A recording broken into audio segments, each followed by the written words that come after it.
Kembali di Impact, kita sudah berada di segmen terakhir dan kita masih bersama, sekali lagi bukan pengamat tapi seorang analis militer dan pertahanan negara, Koni Rahakundini Bakri.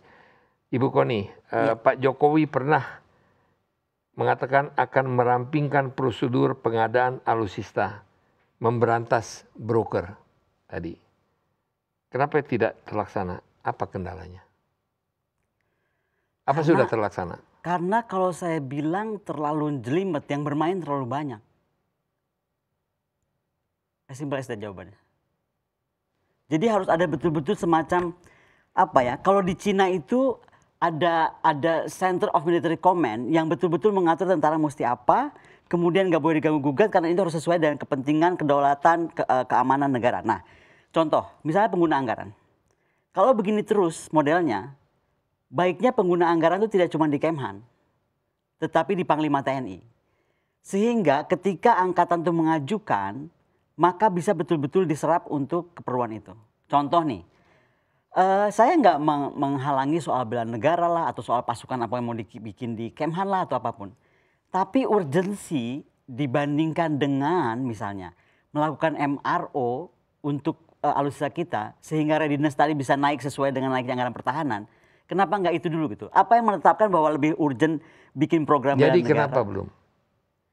Kalau saya kira tadi kita akhirnya jadi tambal sulam. Karena tadi roadmapnya nggak ada. Presiden sudah memerintahkan. Iya, presiden sudah memerintahkan. Nggak didengar.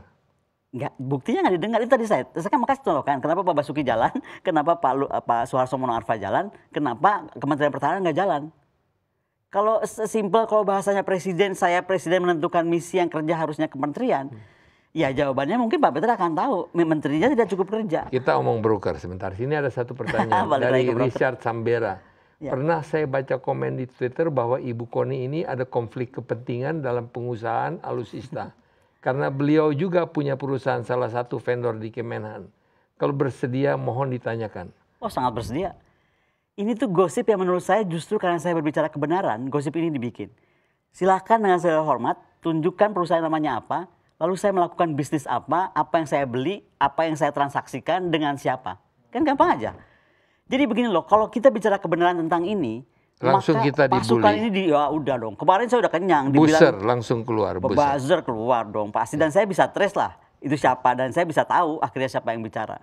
Makanya kemarin, saya kan selama ini nggak pernah bikin statement. Tapi kemarin begitu ini muncul, keras banget di mana-mana. Saya di warning anak-anak cyber Polri. Saya akhirnya bikin statement di FB dan Instagram saya. Dan bisa ditelusuri sebetulnya ya oleh Cyber Polri. Gampang dong, rekanan itu kan cuma berapa orang, nggak gampang jadi rekanan. Tapi ini jelas kok, Richard Sambera. Iya namanya. Ya. Oh, Pejaten, PJTN. Iya. Pejaten bukan? Nggak tahu PJTN, nggak ngerti terserah dia namain apa. Ya. Tapi intinya adalah begini, silahkan dituduhkan apa juga, itu gampang. Jadi gini, menjadi rekanan Kementerian Pertahanan, rekanan Mabes itu nggak mudah Pak Peter. Kita boleh punya uang, boleh punya apa, tapi nggak mudah menjadi rekan. Sehingga kalau saya disebut vendor, ya kan, tinggal dicek apa yang saya jual, kapan saya jual, berapa saya jual, kemana saya jual. Very simple. Tadi Ibu Koni pada waktu kita jedah, janganlah mentang-mentang saya bekas mantan istri seorang jenderal, kemudian saya menjadi ahli di dalam perbincangan mengenai masalah alutsista. Suatu yang isu lagi ya. Isu lagi karena begini, kawan saya tuh banyak Pak Peter ya. Jadi setiap ada berita apa di mana tuh saya tuh dikasih tahu. Misalnya gitu, gara-gara rame saya kemarin bilang soal Mr. M, itu langsung bilang gitu. Siapa sih itu? Nggak akan pernah saya sebut lah. Kira-kira. Kita punya, nggak akan saya sebut. M, huruf keduanya aja. Nggak akan saya sebut. Intinya pokoknya adalah ketika saya menyatakan itu tinggal dicari aja lah. Gampang kok nyarinya, asal mau, asal betul-betul yang ini nggak semua terlibat ya. Kan ini nggak gini loh, nggak mungkin ada mafia kalau nggak ada user dari mafia ini.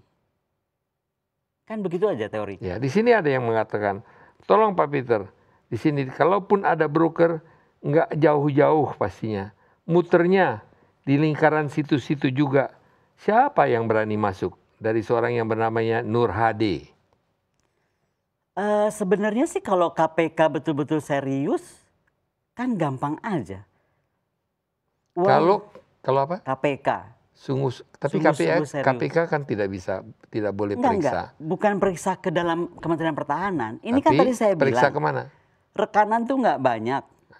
Pemain senjata tuh nggak banyak. Periksa di mana? Ya lihat aja trace uangnya kemana. Itu juga ada pertanyaan juga, Iya. uangnya memang kemana? Nah itu makanya saya bilang, kan dia pasti punya uang. Uangnya di mana kan kelihatan. Uang kan nggak diem. Anggarannya kemana ya? Ya uang Tapi itu pokoknya nggak bisa diperiksa. dia nggak ke Kementerian Pertahanan dan TNI nggak boleh. Memang ada aturannya. Karena ini terkait rahasia negara, this and that, memang nggak boleh lah dibuka sebegitu. Tapi kalau untuk cari mafia, main uang, ya kan, ikuti aja orang-orang yang bermain di dalam dunia pertahanan itu siapa. Misalnya nih saya main nih, seberapa banyak sih saya punya akun di Indonesia? Terus apakah akun saya di Indonesia nggak ada hubungan ke luar negeri misalnya? Itu kan bisa dilihat. Sekarang kita apalagi dalam negara ASEAN, kita terbuka nggak bisa money laundering. Masalahnya mau nggak dibuka? Pakai cash berapa koper kan nggak ketahuan ya? Enggak, ya kalau nggak cash juga kan sekarang sudah pakai kartu biasa ya. Kartunya itu udah nggak ada namanya Pak Peter. Kartu kredit card ya? Udah nggak ada nama. Kalau kredit card masih ada nama. Ya. Singapura kan udah nggak usah pakai nama, pakai number. Baik, kita pertanyaan berikut. Dikemanakan peralatan militer, peluru senjata yang sudah kadaluarsa dan kuno? Karena setiap tahun selalu ada aja yang dibeli. Dikemanakan yang sudah? Jadi gini, dalam senjata itu ada namanya CATMID cycle. Jadi dari mulai konsep pertahanan sampai ketersediaan, sampai produksi, sampai namanya disposal. Jadi memang harus dibuang, pada saatnya itu harus ada yang bisa diambil untuk masih dipakai ulang. Misalnya nih sesama pesawat tempur, kan ya. Bisa diambil yang masih bisa dipakai, misalnya kokpitnya misalnya, ya kan, atau apa. Tapi yang lain itu mesti dispose, karena kalau enggak sudah bahaya. Demikian harus dihancurkan. Kapal selam Indonesia 402, ya. Menurut berita kantor berita dari Korea, harusnya sesudah 30 tahun sebuah kapal selam sudah tidak bisa dipakai lagi. Kapal selam ini sudah 40 lebih tahun. Apakah itu merupakan satu kesalahan, tidak kesalahan, atau apa? Gini, for a normal country, sebenarnya kapal selam itu beroperasi 25-30 tahun. For a normal country. Kita tidak normal country. Kita kan nggak normal. Kalau kita normal, kita kapal selamnya 14. Zaman Bung Karno itulah kita normal. Kapal selam kita 14, sehingga konsepnya begini. Ketika kita menyerang operasi Mandala, itu berapa 40% kalau nggak salah ke operasi Mandala, 30% kalau nggak salah di pelabuhan, ya kan, di pangkalan, maaf. Sisanya baru juga standby. Jadi kalau kita punya alutsista, nggak semua zoom dideploy semua ke arah ancaman. Tapi harus ada reserve-nya gitu. Nah itu tadi, kenapa misalnya harus ada CATMID cycle tadi. Kebetulan saya mengetahui masalah ini pada waktu saya pernah penempatan atau mendapatkan tugas di luar negeri. Pada negara yang dibeli itu ada alat penangkal udara, serangan udara. Ada sekitar 50 yang dibeli. Tapi pada waktu dilakukan inspeksi, hanya yang bekerja hanya 6. Jadi itu juga merupakan salah satu masalah ya. Jadi pemeliharaan. Pemeliharaan itu masalah besar, apalagi untuk negara yang tadi melihat anggaran pertahanan itu dari budget base. Di mana-mana negara normal, tadi kan saya bandingkan dengan negara normal yang menggunakan kapal selam cuma 25-30 tahun. Dia melihatnya itu capability base. Ini bisa dikompromi ya. Kalau negara yang tidak normal, kalau harusnya 30 tahun, karena 43 tahun pun nggak apa. Sebenarnya nggak apa-apa kalau dia bisa Tapi itu kan membahayakan jiwa manusianya. Ya, tapi kalau MRO-nya betul, makanya Nanggala masih bisa beroperasi sampai certain time kemarin kan. Tapi bukan berarti kita permisif melupakan tadi yang saya bilang CATMID, ujungnya disposal. Nah, masalahnya adalah ini semua berhubungan dengan yang kita bahas tadi di depan, roadmap. Ya. Jadi kalau ada roadmap, kalau roadmapnya jelas, kita akan tahu nih ini masuk kapan, ini keluar kapan, terus yang ini sedang repair kapan, ya kan cycle-nya. Nah kita ini kan enggak, makanya buat saya pribadi, kenapa dari awal saya singgung soal F-35, saya nggak bayangkan, setahu saya cukup kenal lah beberapa kaso, ya kan, nggak pernah kita mau beli F-35 gitu. Jadi bisa dibayangkan nggak, nanti itu commonality namanya, kebersamaan itu akan susah. Pak Peter tahu nggak kalau kita perang itu sebenarnya paling penting itu kita tuh bisa berkomunikasi kan, satu alutsista kepada alutsista lain. Dan sekarang dalam konsep perang modern dengan persenjataan teknologi tinggi, sebenarnya udah kayak mobil kita Pak. Kalau kita pakai mobil bagus kan kita cuma pasang ke komputer udah tahu semuanya apa. Nah kalau pesawat tempur misalnya, sama. Dia akan baca namanya IFF, Identifying Friend or Foe. Dan satelit.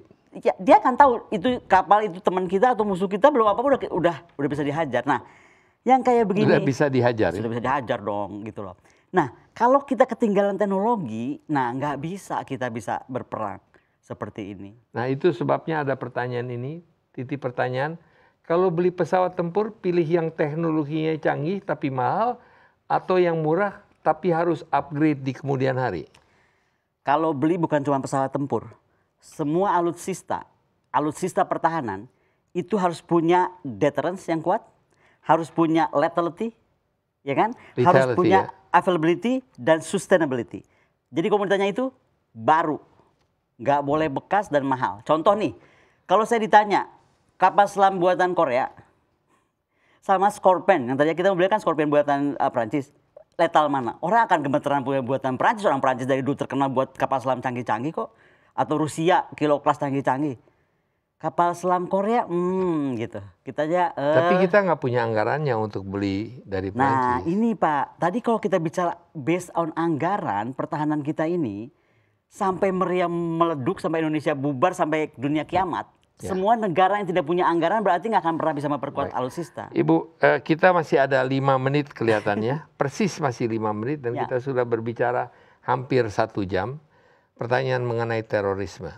Ya. Ingin saya pertanyakan yaitu apa yang sekarang baru saja terjadi di Irian. Ada Papua. beberapa orang yang menanyakan beberapa hal. Ya. Ya. Mereka menanyakan kalau tidak salah apa sebetulnya yang terjadi dengan kesigapan, ketegasan, ataupun pertahanan kita di Papua. Yang terjadi adalah negara ini lambat sekali menempatkan satu, bahwa siapapun yang ingin melepaskan diri dari negara ini, ya kan, apalagi sudah bersenjata, apalagi sudah menembak, saya nggak masalahkan dia nembak prajurit biasa atau jenderal, ya kan, itu artinya mereka itu teroris, titik. Karena niatnya sudah tidak betul, ya kan, kita ini negara berdaulat kok. Tapi Dari mana senjata mereka? senjata mereka dari luar lah, kalau kita lihat dari model senjatanya dari luar, seragamnya juga dari luar. Tapi sebelum ngomong dari mananya, intinya adalah negara ini mesti tegas, gini loh. Undang-undang terorisme sampai hari ini menempatkan tentara itu selalu di belakang dulu nih, nggak boleh di belakangnya polisi, harus karena mereka dianggap KKB kan, kriminal bersenjata, makanya maju polisi. Karena waktu itu kenapa saya tanya sama Pak Tito waktu itu, kenapa sih nama jadi KKB? Karena Mbak Koni kalau dia maju dengan tentara kita kena HAM.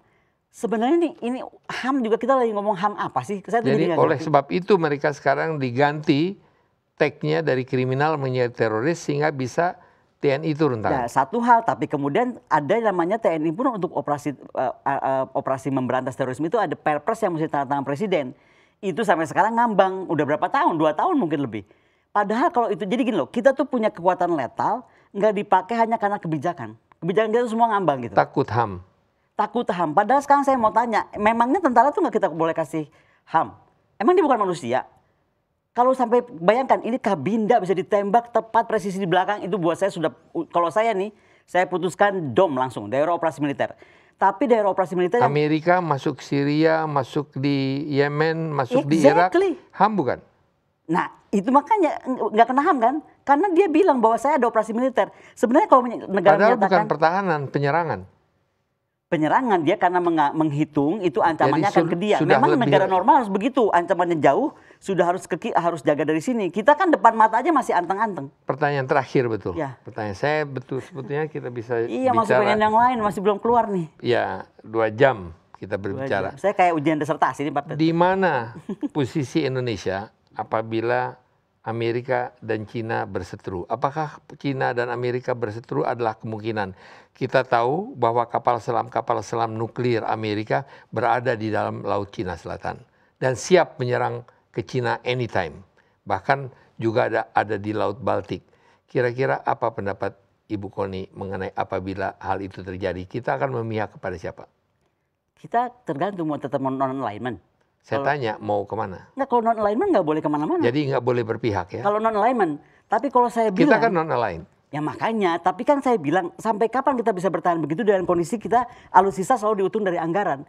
Kalau sekarang kita yakin nggak bisa pernah memenuhi TNI kita, kewajiban kita terhadap tentara itu, ya sudah kita aliansi aja. Enak jadi aliansi, nggak usah punya hebat-hebat, pasti dibantu. Contoh Brunei, sehebat apa sih Brunei? Tentara aja masih nyawa dari Gurkha, ya kan? Tapi dia masuk FPDA, sehingga ada apa-apa sama dia, Five Power Defense Arrangement masuk. Nah Indonesia, Indonesia udah nggak punya uang, mohon maaf nih, sok mau mandiri, ya kan? Belum lagi ada mafia dan lain-lain itu Jadi yang menurut mengacau. Ibu Koni harus ke pihak mana terakhir? Kalau saya bilang kita bagi dua aja. Indonesia bagian barat kita bermainnya dengan Cina. Indonesia bagian timur kita bermain dengan Amerika. Itulah kekuatan geopolitik. Itulah kita tahu cara menggunakan geopolitik. Itulah hebatnya Soekarno. Sampai hari ini saya belum pernah ketemu presiden seperti Soekarno yang Membingungkan, mampu tapi menggunakan. mungkin membingungkan buat saya bagaimana satu negara bisa berhadapan dengan dua negara ya.